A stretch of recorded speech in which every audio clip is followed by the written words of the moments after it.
Why, hello, everybody. Welcome to week 7 here in Correctional Systems. Just got a couple things to go over with you. Last week, you really only had a discussion to get your research paper in. A couple of you did get your research paper in. You've already lost 10 points. You need to get it in by next Thursday or you'll lose another 10 points. And keep in mind, you have to submit the research paper with an interview and present it in order to pass the class. So it's overall worth about 10% of your grade or 100% of your grade if you don't do it. So make sure you get it done as soon as possible. We'll go ahead and talk about what we've got going on this coming week. So this week we're going to be looking at Chapter 5 on jails and houses of corrections. Go ahead and start working on the exam review as you are reading the chapter in the book and as you are watching the video. Get that submitted. You don't have a follow-up post due this week, so all you have is the original post for Chapter 5. You also need to do the quiz.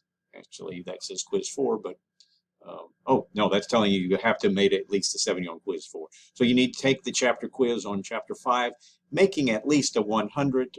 Okay, you can make a 70 and move on, but there's no reason for it. Go ahead and retake it until you make a 100. And then last, you're going to be submitting your PowerPoint and video presentation. Let me go ahead to the research paper tab right over here, and we'll show you where you submit. Let me get in the student mode so that you're not going to see where to submit it because I don't have the quiz done. But down here, there will be a submit button to submit your research paper. This research paper quiz, you need to take and make a 100 on it. Once you do it, then you will have a one that says research paper. Well, I guess y'all already did those, so that's good. I'm sorry, I'm looking at things wrong. So your presentations button's there. For the presentation, you submit your PowerPoint. You will then submit your video by clicking on this share stream, and then it will come up with submit media to instructor. Click here, find the video wherever you have it, click on it, and hit open. Once you do that, it will upload. Now, kind of a irritation for me, there's nothing that will pop up and say that it was successfully uploaded. And you will not be able to go back and see it until after I have approved it.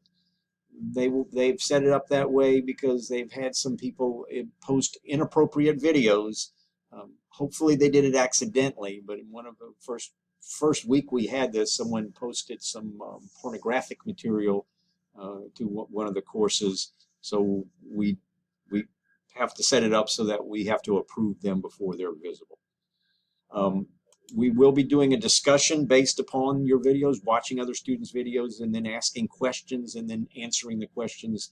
That will be about 2 or 3 weeks down the line. As of right now, I'm having some problems with ShareStream not allowing me to share the videos with y'all, but we'll get that fixed. It worked perfectly last semester, so I know it will work again this semester. Well, that's all I've got for you this week. Get those presentations in. Remember, you need an audience of at least 3 people. If you're using your cell phone, hold your cell phone sideways. Don't hold it up and down. That will kind of give everybody a headache because it's going to show up wrong. So hold it sideways.